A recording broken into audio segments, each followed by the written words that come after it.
quero pedir para que você abra em 1 João, não é o Evangelho, é a primeira carta. Então, se você for no livro de Apocalipse e voltar, você vai encontrar rápido.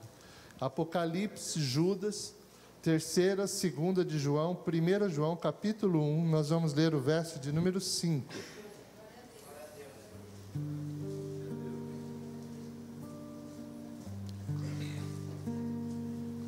Queria cumprimentar os visitantes, a família do irmão Luiz, a Jade, né? Meus filhos na fé, não esqueça disso, hein, rapaz?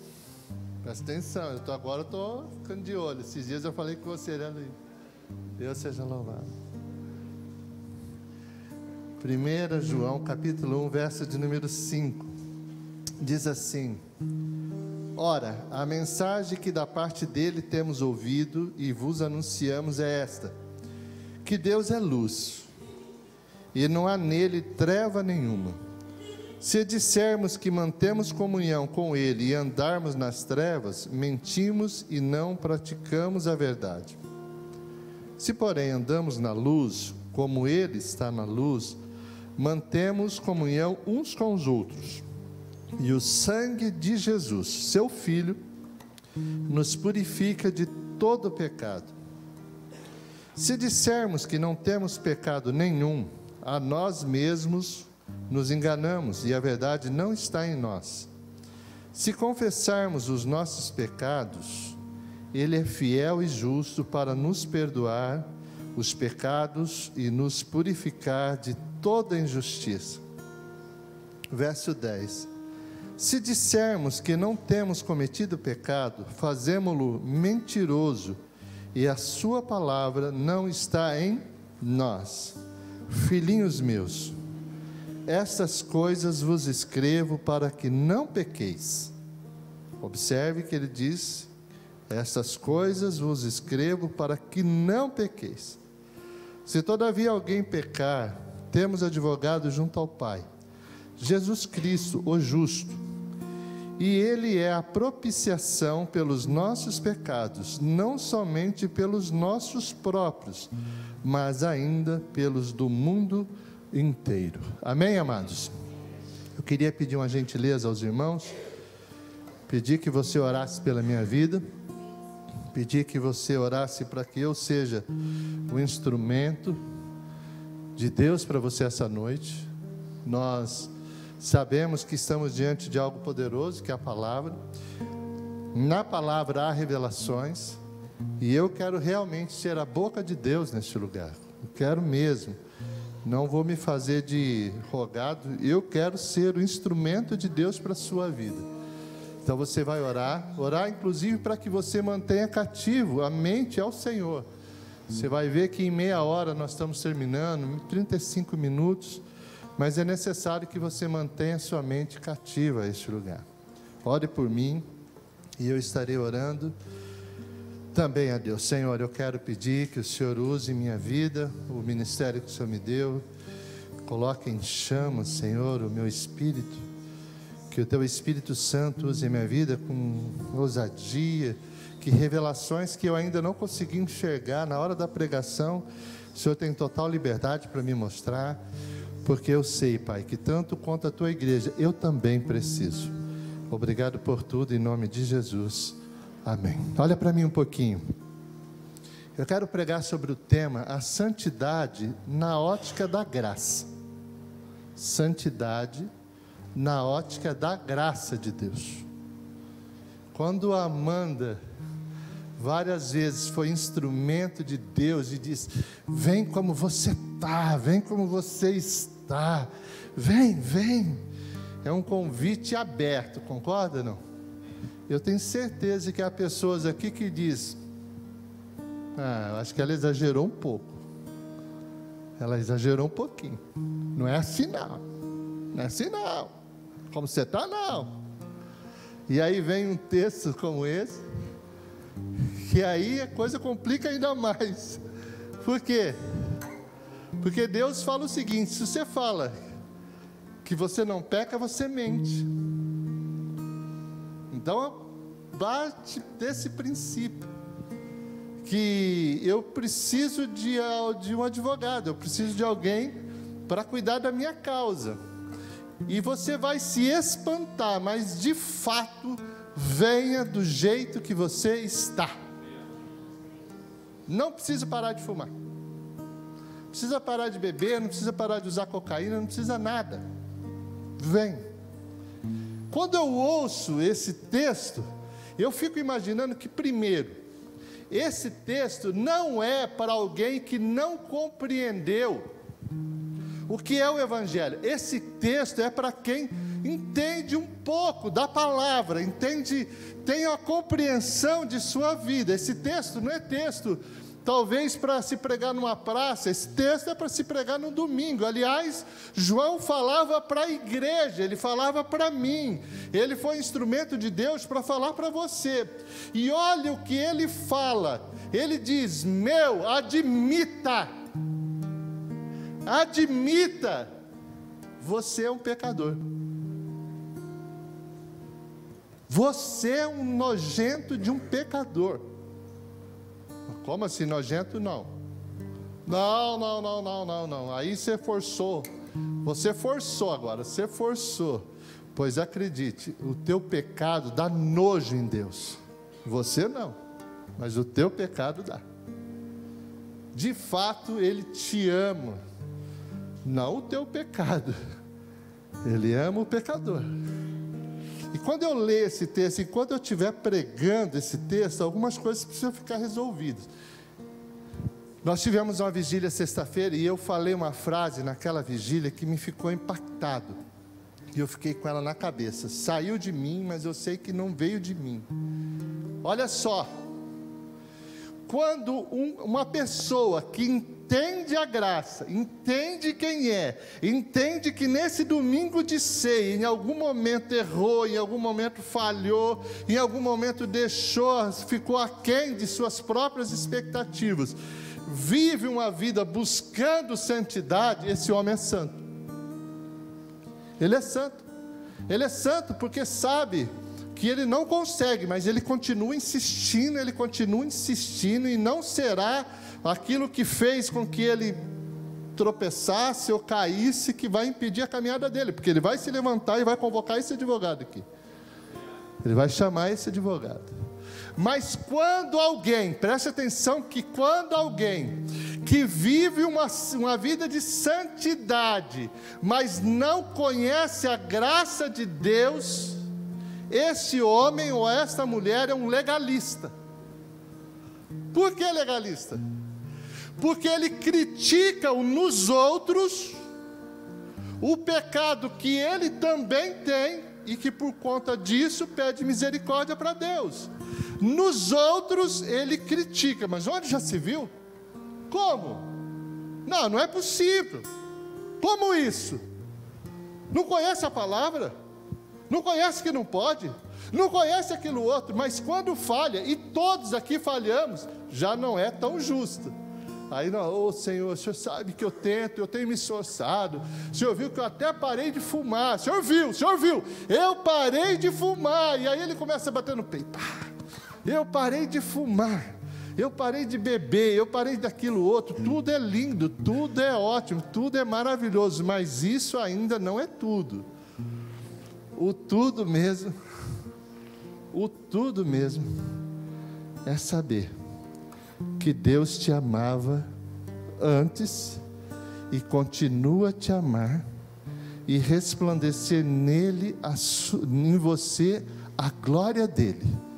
Tudo é isso. Então, quando uma pessoa olha que realmente deixou de fumar, deixou de beber, deixou de se prostituir, mas se reconhece como um pecador, essa pessoa ela está próxima daquilo que é a santidade. Isso é ser santo. Porque ela olha para o próximo errando e faz como uma esposa que diz: Senhor, eu não acredito que, eu acredito que, não, o Senhor tem promessa para o meu marido, o Senhor tem promessa para o meu esposo, o Senhor tem promessa para o meu esposo, o Senhor tem promessa. E baseado nas promessas, ela continua insistindo. Observe uma cena. João escreve, presta atenção um pouquinho. Imagina essa carta sendo escrita para um povo que até bem pouco tempo antes, eles viviam sob o regime da lei. O que a lei dizia? Lei, você não precisa ter fé. Não precisa ter fé. Cumpra ela e você será abençoado. Cumpra a lei. Por isso que o jovem diz, eu tenho, desde o jovem rico que foi falar com Jesus, desde cedo eu tenho cumprido a lei. Sei, desde cedo. Errou na maior, que é a lei de amar. Deveria amar. Quando ele vendesse tudo o que tinha, entregasse aos pobres, ele demonstraria o amor. Amor que ele não tinha. Ele tinha mais amor pelo dinheiro dele do que pelas pessoas. Ontem eu falei assim para minha esposa, antes de vir para o culto de mulheres, cuidado, para não se preocupar com as coisas e esquecer das pessoas. Porque mulher faz tudo muito bonito, tudo é lindo, espelho para lá, espelho para cá, flor para lá, flor para cá, tudo é muito bom, mas cuidado e não se preocupar com as coisas e esquecer das pessoas, coisificar as pessoas, sabe? Aqui nesse texto, ele tem um segredo que assim, eu acho lindo, que é a admissão de que não há uma aqui nesta noite que não precise desse advogado. Quem achar que não precisa desse advogado já está com problema. E para você achar que precisa, eu tenho certeza que precisa, você vai ter que admitir a tua culpa. Você vai admitir que peca. Você vai ter que admitir essa noite. Por melhor que você seja, você falha.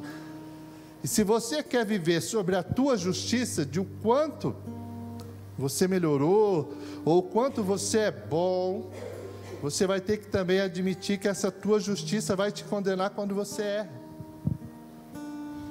Agora, quando eu vivo na justiça de Deus, você está me compreendendo? Quando eu vivo na justiça do Senhor, quando eu erro, este sangue me cobre.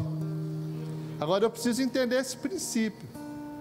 Você essa noite, eu quero desafiar você a apresentar esse advogado, Jesus, a sua causa. Mas não é as coisas que alguém fez por você ou contra você, é mostrar as coisas que você fez. E você vai perceber que ao ser entrevistado por ele, ele vai dizer, então vem, vamos conversar. Deixa eu bater um papo com você. A primeira coisa que ele vai dizer, olha, eu vou declarar a tua culpa. Eu não tenho como declarar a tua inocência, você é culpado. Deus não tem como declarar, Micael, a tua inocência, ser culpado. Então, a hora que ele assume a tua causa, normalmente a gente espera um advogado dizendo, não foi bem assim, ele não queria, ele tentou, ele fez um esforço danado, você viu, olha, ela faz tempo que não comete um erro, faz quase que 3 horas que ela não erra, faz 3 horas que ela não comete um pensamento, tudo santo, tudo bom, tudo bem. Não, ele já chega diante de Deus, do Pai, intercedendo intercedendo por você, dizendo, ele tem culpa sim. Agora admita, você tem culpa. Você pode ter melhorado muito, mas ele só pegará a tua causa se você admitir esta noite, eu tenho culpa. Eu preciso admitir isso. Eu preciso admitir. Eu preciso dizer para Deus que eu minto. Eu preciso dizer.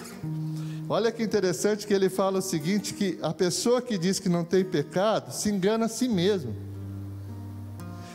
Acredite, gente, tem pessoas aqui que se acham melhores que as outras.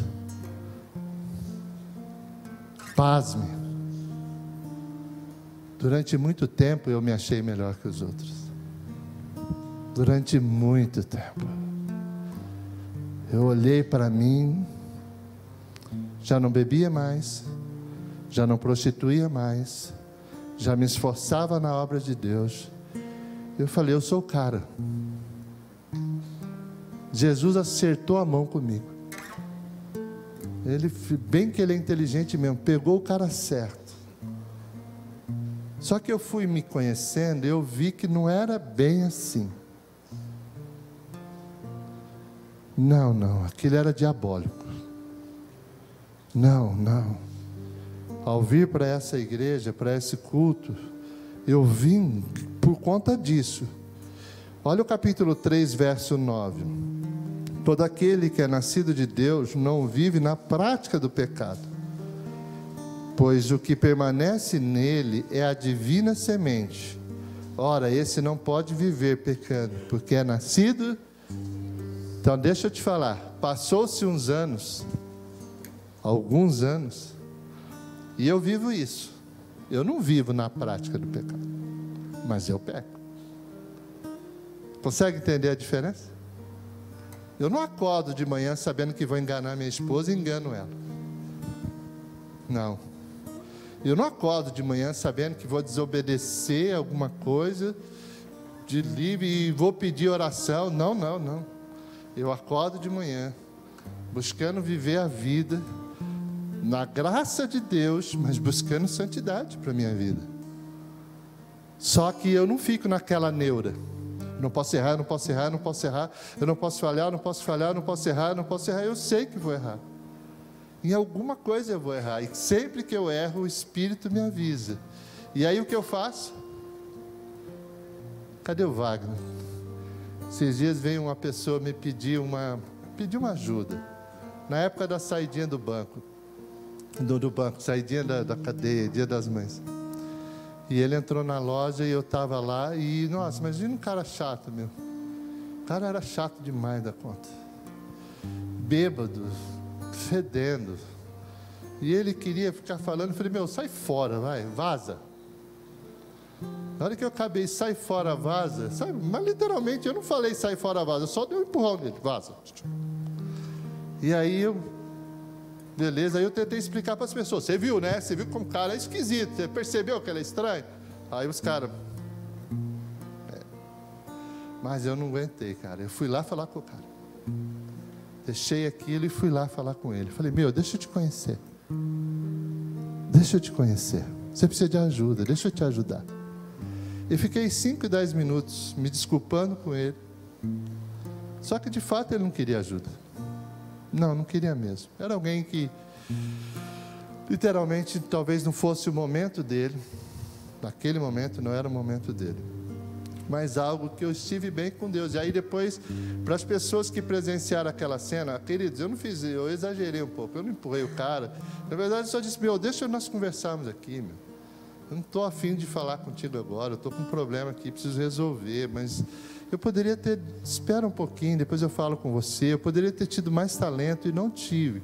Mas aquilo me incomodou. E eu fui lá falar com ele e falei com as pessoas que estavam perto de mim. Olha, faltou em mim exemplo para vocês.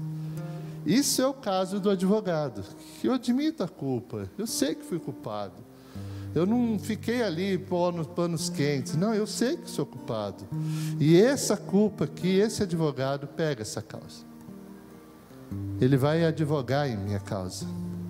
Ele advogará em tua causa. Você precisa ter essa consciência. Mas o problema aqui é que as pessoas acreditam que o pecado dela não ofende a Deus, que aquilo não é grave.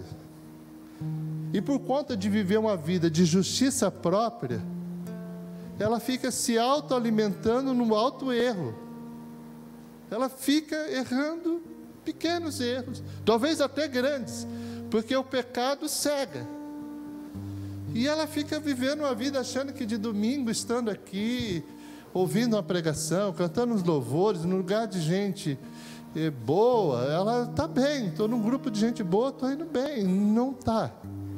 Eu preciso admitir essa situação, eu preciso ter esse momento aqui. Eu preciso admitir que em alguns momentos... E por que eu falo eu? Eu deveria falar nós, porque João, em todos os textos, ele fala nós. Nós. Ele sempre se põe no meio também. Ele fala, se dissermos, quer dizer, ele está junto. Se confessarmos, quer dizer, Ele está junto. Eu também, você também. Se nós conseguirmos ver isso, amados, nossa, e aí com que perspectiva eu verei o meu pecado? Quando eu olho a graça de um Deus que realmente é aquele que a Amanda disse: vem, vem, do jeito que você está, vem, e fica aqui, sente o meu cheiro, sente o toque. Aí sabe o que vai acontecer? Não será ninguém, não será... o Flávio ficou evidente que a esposa orou por ele, mas na cabeça dele não foi ela, foi ele. Nossa, como eu saquei, agora eu sei que Deus quer de mim. Eu já sei que Deus quer de mim. E quando a gente ora por essa situação, aí de repente eu olho para um vício que me prende, e eu me enfureço comigo mesmo,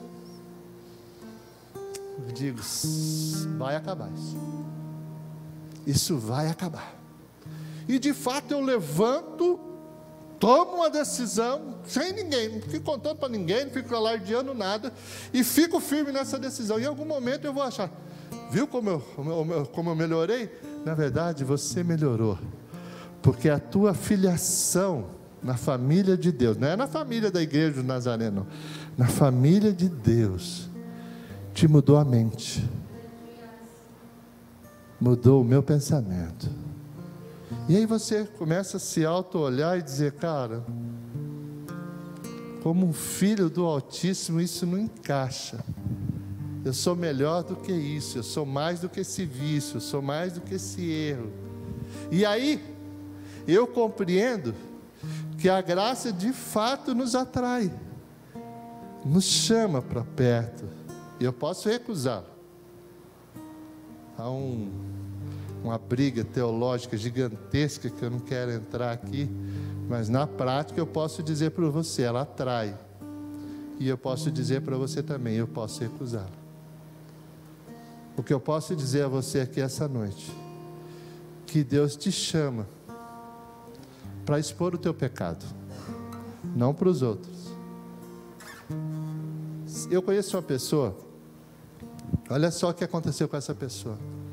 Ela não se perdoava e não admitia que Deus pudesse perdoá-la. Olha a loucura da cabeça dessa pessoa. Ela cometeu um erro, cometeu uma falha, e a partir daquela falha, ela se via como alguém que não devia ser perdoada, e a falha era tão grande que Deus não poderia perdoá-la.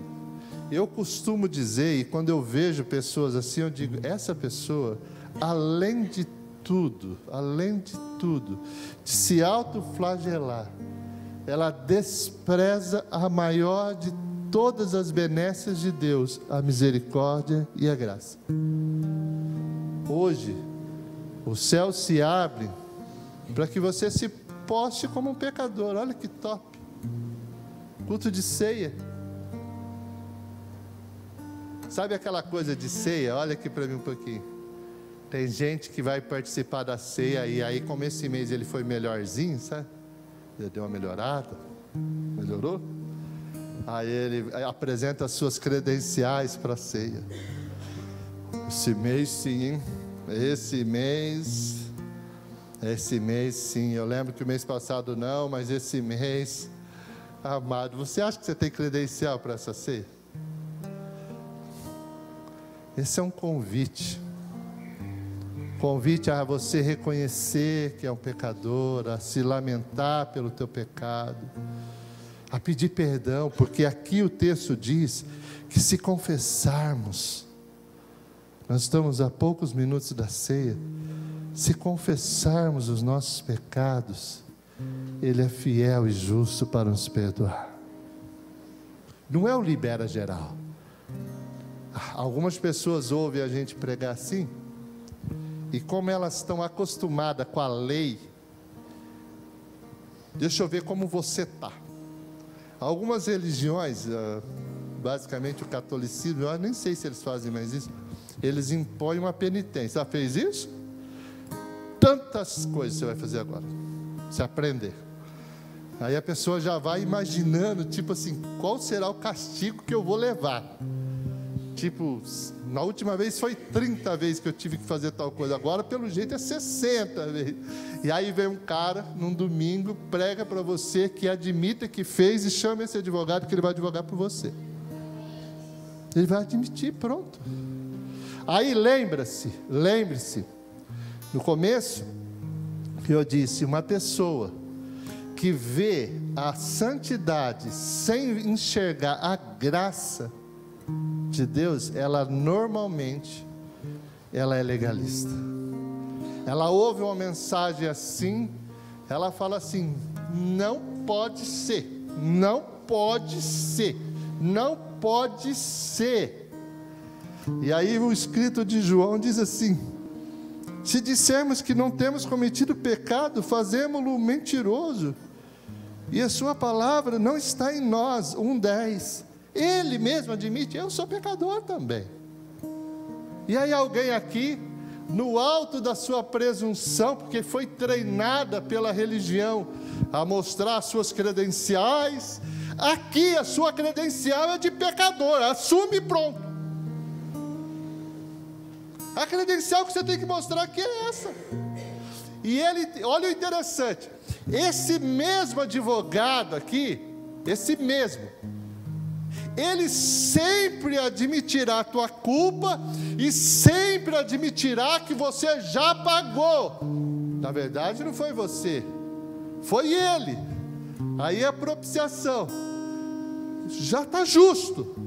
Ele sempre admitirá, sempre, sempre, até o último dia da tua vida, até o último segundo da sua vida, ele vai admitir, você é um pecador, sim, sim, mas eu paguei o preço, está pago, está pago. E esse entendimento, essa compreensão, nos constrange a viver uma vida santa, santa, santa.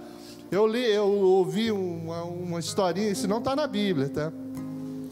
Um rei muito bom, é uma historinha, não é bíblica.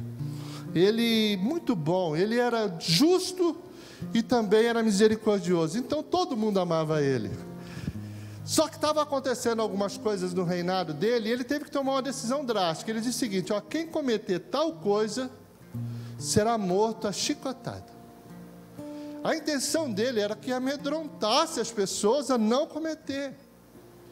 E uma pessoa de dentro da casa do rei, uma pessoa que ele tinha como filho, era um servo, que como esse rei era muito bom, o rei tratava ele como filho. E essa pessoa, ela comete o erro que não podia cometer, o erro que a sentença era chicotada, até a morte. E aí no reinado se começa a se circular aquela ideia, e agora? Vamos ver se ele manda matar mesmo. Agora quero ver o justo, eu quero ver a justiça, ele tem que ser justo. Aí os que eram misericordiosos diziam, mas como? O rei é bom, o rei é muito bom, o rei é um rei amoroso. E o reinado todo estava esperando o dia da sentença, e de fato o dia chegou. O rei estava no seu trono, trouxeram aquele que errara, puseram à frente, amarraram ele, e iria se iniciar o princípio das chicotadas, e o rei se levanta do trono, tira sua capa, vai lá nas costas do cara, se sobrepõe a ele e diz, bata em mim. Naquele momento, ele resolveu o problema daqueles que queriam justiça. De fato, a justiça foi feita. Foi feita justiça. As chicotadas aconteceram, mas não nas costas daquele que errou. Nas costas do rei.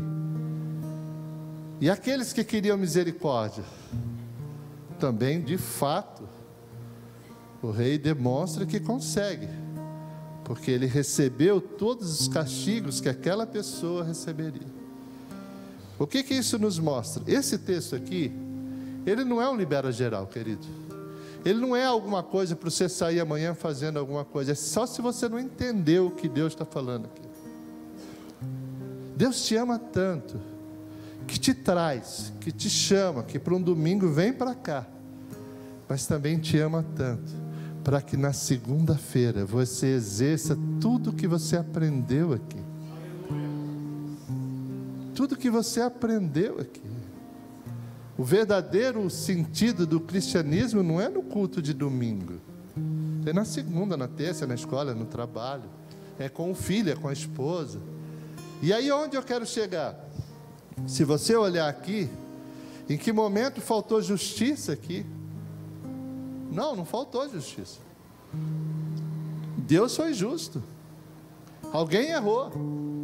Alguém falhou. E eu preciso de um advogado, que é Jesus, para lembrar que sim, falhou, errou, mas já está pago. Então, judicialmente, no mundo espiritual, vamos imaginar que isso fosse assim. O teu pecado já está pago, amado. Já foi perdoado. Você só precisa entregar ele para Deus. Aí se você vai me perguntar o seguinte: pastor, eu conheço uma pessoa que entende tudo isso, mas continua errando ainda. Vamos imaginar que seja um vício. Continua no vício ainda, está no vício, está no erro. Ele não compreendeu esse amor. Porque se compreendesse esse amor, veria que o seu vício é menor do que este amor. Esse amor sobrepõe tudo isso, meu. Sobrepõe tudo isso. E aí eu passo a olhar para um Deus, eu acordo, eu olho para a minha vida e digo: Deus me amou tanto. Deus me amou tanto. Senhor, eu quero colocar diante do Senhor o meu vício por pornografia. Senhor, eu quero colocar diante do Senhor o meu vício que prejudica o meu corpo. Senhor, eu quero colocar diante do Senhor o meu temperamento. Senhor, eu quero colocar diante do Senhor a minha falta de compreensão do meu papel dentro do meu lar. Senhor, eu quero colocar diante do Senhor. Agora observe o seguinte. Eu quero terminar, olha o verso 2 do capítulo 2. E Ele é a propiciação pelos nossos pecados, e não somente pelos nossos próprios, mas ainda pelo do mundo inteiro. Então agora pare bem. João, imagina ele falando aqui, sendo instrumento de Deus, falando para nós aqui. Ele diz o seguinte: o que você vai fazer isso daqui? A conta está paga, o preço foi pago, o pagamento está feito, Ele é a propiciação. Ele resolve a parada tua e do mundo todo. Agora você vai ter que acertar uma coisa só. Você vai ainda seguir na tua justiça? Você ainda vai continuar dizendo que você faz tudo certo, que olha bem, como se existisse uma balança das coisas boas que eu faço, das coisas ruins que eu faço? Você ainda vai continuar com isso? Porque se você for continuar com isso, Ele não vai pegar a sua causa. Ele só pegará a sua causa se você admitir que um pecado só que você cometa é suficiente para te levar para o inferno. Já que eu não entendo o restante tudo como graça. Tudo que aconteceu é a graça de Deus na minha vida. Tudo é a graça, é a misericórdia, o amor de Deus. Qualquer deslize que eu vou dar ou você for dar, e nós vamos deslizar, será aquilo que será a tua ruína. Quando eu não olho como essa ótica aqui. Quando eu olho com essa ótica aqui, eu vou tomar cuidado para não deslizar, eu vou tomar cuidado para não errar, eu vou tomar cuidado para não falhar, mas não será os cuidados meu ou seu, porque eu vou errar, eu vou falhar. E aí ele diz: filhinhos meus, essas coisas vos escrevo para que não pequeis. Ele não está estimulando ninguém a pecar. Se todavia alguém pecar, temos advogado junto ao Pai, Jesus Cristo, o justo. O que você vai fazer? Vai continuar nessa? Achando que merece alguma coisa? Vai continuar nessa? Achando que alguma coisa em você habilitaria você para o céu? Não precisando desse advogado? Ou você vai admitir que realmente esse lugar está infestado de pecadores e que precisa da graça de Deus, um em uma área, outro em outra área, e nessa área Deus vai trabalhar, querido. Eu não estou dizendo que nós vamos continuar assim, não, preste bem atenção. Eu não estou dizendo que nós vamos continuar assim. Eu só estou dizendo que eu deixarei de ser essa pessoa que hoje está cometendo o que está cometendo, não é por imposição de lei, mas é o constrangimento do amor de Deus em mim. Eu vou olhar para a minha vida e dizer, cara, não,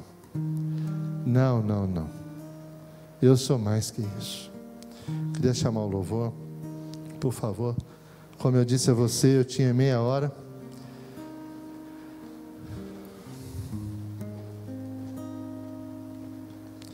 Eu fiquei 2 anos, vindo na casa de Deus, sem conhecer a graça.